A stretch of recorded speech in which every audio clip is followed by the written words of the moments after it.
Assalamualaikum warahmatullahi wabarakatuh.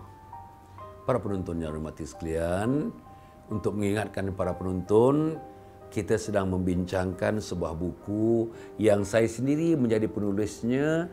Buku bertajuk Pikatlah Hatiku, 30 Bisikan Hati Isteri. InsyaAllah kita sedang masuk sekarang kepada bisikan yang ke-10.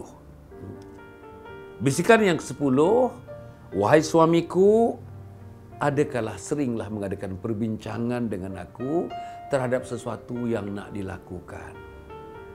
Para penonton yang hormati sekalian, ada dua keadaan sekarang ini. Ada suami yang suka berbincang, dalam hal yang kecil pun dia selalu rujuk kepada isteri, dalam hal-hal yang kecil pun dia selalu berbincang dengan isteri, dalam hal-hal yang kecil pun dia selalu ingin mendapatkan pandangan daripada isteri.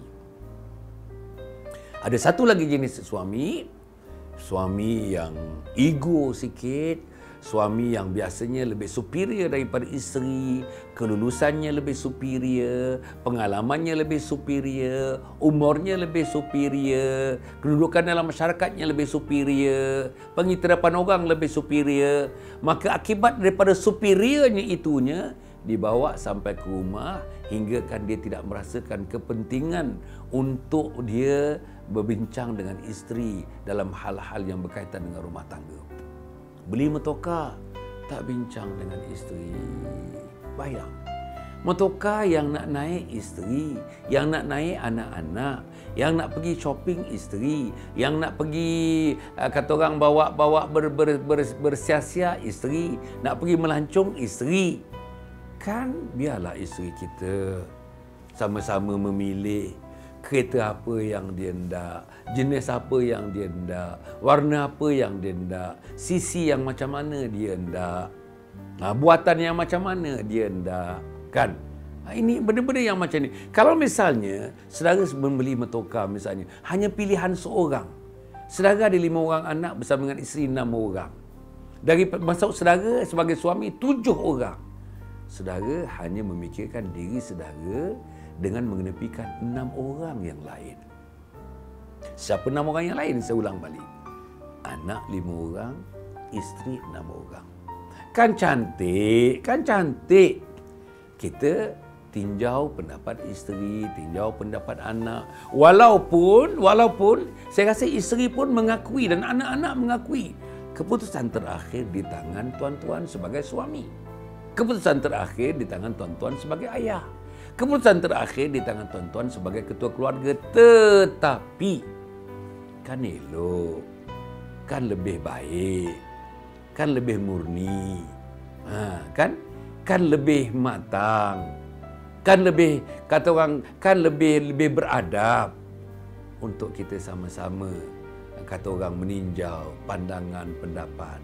Walaupun isteri kita mungkin tidak setanding dengan kita dari segi ilmu, dari segi kedudukan dalam masyarakat, dari segi pengiktirafan orang ramai. Tetapi kan isteri ada kepala untuk berfikir. Kan isteri ada jiwa untuk merasa. Kan isteri kita juga pergi sekolah macam kita. Kan isteri juga dididik di sekolah macam kita dididik di sekolah. Kan isteri kita juga belajar dengan masyarakat macam mana kita belajar dengan masyarakat. Kan isteri kita juga dididik oleh mak bapak dia macam kita dididik oleh mak bapak kita. Apa salahnya kalau kita bagi ruang kepada dia, apa juga yang kita nak buat? Nak beli rumah, konsult dia, nak beli kereta, konsult dia, hatta nak pergi shopping di mana pun konsult dia, nak beli apa hari ni konsult dia. Nabi Muhammad sallallahu alaihi wasallam memberi ruang kepada isterinya, kepada Aisyah, kepada Khadijah. Apa nak masak hari ni pun dirunding dengan Nabi Muhammad sallallahu alaihi wasallam. Jadi kalau begitu ceritanya, apalah salahnya? Tuan-tuan, tak rugi. Kan isteri kita mengatakan, wahai suamiku, berbincanglah dengan aku. Dengarlah cakap aku. Dengarlah pendapat aku. Dengarlah pandangan aku. Saya nak bagi tahu. Tak rugi tuan-tuan. Betul, tak rugi. Tak rugi dengar. Tak rugi kita menerima pandangan orang lain. Dan orang lain itu ialah anak isteri kita sendiri. Tapi yang satu lagi tuan-tuan dan puan yang saya nak menyebutkan ialah kadang-kadang yang suami yang isteri kita tak seronok ni, kita boleh dengar pendapat orang lain, kita minta pendapat orang lain. Dan kita tahu suami kita membuat keputusan itu setelah mendapat pendapat orang lain, setelah menerima input daripada orang lain, setelah ditinjau pendapat daripada orang lain, setelah mendapatkan pandangan daripada orang lain, setelah membuat pilihan, pilihan itu dipengaruhi oleh orang lain. Tiba-tiba isteri di rumah tidaklah dikonsultnya, tidaklah ditinjau pendapatnya, tidaklah dihargai buah fikirannya. Macam mana rasa dia di rumah? Macam mana rasa dia, sama dia dihargai, tidak dihargai?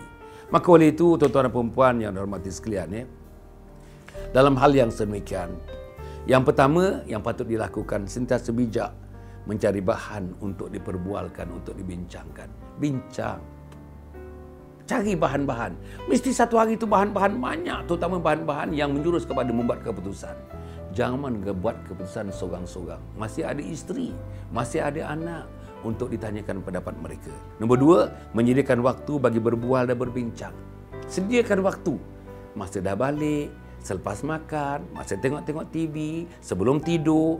Ketiga, menyedari kepentingan berbincang untuk meninjau pendapat tadi. Berbincang secara positif yang keempat. Nombor lima, jangan menguasai perbincangan. Memang diketahui kan orang-orang akan memberikan pendapatnya, isteri memberikan pendapatnya. Semuanya tahu saya katakan tadi.